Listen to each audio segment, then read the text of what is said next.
আসসালামু আলাইকুম, welcome to Zara জাভিয়া fashion. এই কিউট বেবি ড্রেসের ফুলগুলো কিভাবে তৈরি করেছি আপনাদের সঙ্গে সেটাই শেয়ার করব। ড্রেসটি কিভাবে তৈরি করেছি, কতটুকু কাপড় লেগেছে, কোন বয়সের জন্য কতটুকু কাপড় লাগবে সেটা যদি আপনারা জানতে চান অবশ্যই কমেন্টে জানাবেন। আর হ্যাঁ, আমার চ্যানেলে যারা নতুন প্লিজ সাবস্ক্রাইব করে পাশে থাকা বেল আইকনে প্রেস করে রাখবেন এরকম আরও সুন্দর সুন্দর ভিডিও পেতে। আমি মনে করি গ্রামের জীবনের থেকে শহরের জীবন অনেক বেশি ভালো। একটা জিনিস খেয়াল করে দেখলাম, গ্রামে এসে এইখানকার মানুষের মনে অনেক বেশি কুসংস্কার।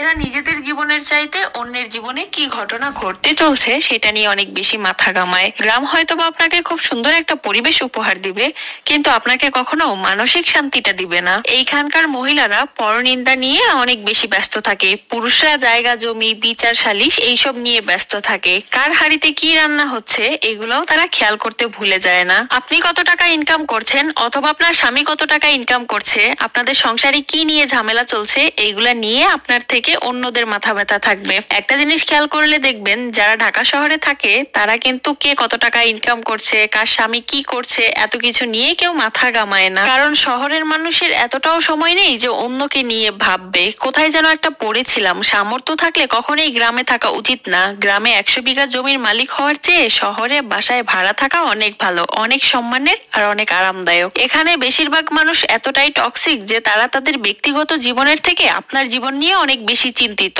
আপনার চুল বড় কেন, আপনি বুরকা পরেন না কেন, আপনার মেয়ে অনার্সে পড়ে তাকে এখনো বিয়ে দেন না কেন, 25 পেরিয়ে গেল আপনার ছেলে এখনো চাকরি পেল না কেন, আপনার বন্ধু বিদেশে গিয়ে লাখ লাখ টাকা ইনকাম করছে আর আপনি এখনো পড়াশোনা করছেন। এইসব আজগুবি বিষয় নিয়ে তাদের অনেক বেশি টেনশন। মাঝে মাঝে দেখবেন আপনার পরিবারও এইসব বিষয় নিয়ে চিন্তিত না, কিন্তু গ্রামের অন্যান্য মানুষরা এইসব নিয়ে অনেক বেশি চিন্তিত। আরেকটা সবচেয়ে বড় পার্ট কি জানেন, এমন কোনো বাড়ি খুঁজে পাবেন না যেখানে জায়গা জমি নিয়ে কোনো বিরোধিতা নেই। এক ফ্যামিলির সাথে আরেক ফ্যামিলির, এই ফ্যামিলির সাথে ওই ফ্যামিলির কোনো না কোনো ভাবেই ঝগড়া লেগেই আছে। 1 ইঞ্চি জায়গা হলেও সেইটা নিয়ে তাদের মধ্যে মাথা ফাটাফাটি হয়, অশ্লীল ভাষায় গালাগালি হয়, মামলা মোকদ্দমা তো চলতেই থাকে। আবার এমনও কিছু মানুষ আছে গোপনে গোপনে প্যাঁচ লাগিয়ে ঝগড়া বিবাদ বাড়িয়ে দেয়, কাউকে পছন্দ না হলে তার নামে জায়গায় জায়গায় বদনাম রটিয়ে দেয়। আর এইসবের মধ্যে সব থেকে বিরক্তিকর পার্ট হচ্ছে গ্রামের চায়ের দোকানগুলো। প্রতিটা চায়ের দোকানে চায়ের কাপে চুমুক করতেই অন্য আরেকজনের গিবত দিয়ে শুরু হয়, যেখানে একজনের বোর বাচ্চা হওয়া থেকে শুরু করে রাজনীতি, কূটনীতি, অর্থনীতি, খেলাধুলা কোনো গবেষণাই বাদ যায় না এই গবেষণা কেন্দ্র থেকে। আর এই চায়ের দোকানের এই গবেষণাগুলোর অধিকাংশই হচ্ছে কিনা গুজব। সবার মাঝখানে আবার গ্রামে আপনার কিছু শুভাকাঙ্ক্ষীও থাকবে, আপনাকে বুঝতে চাবে, আপনাকে বোঝার চেষ্টা করবে।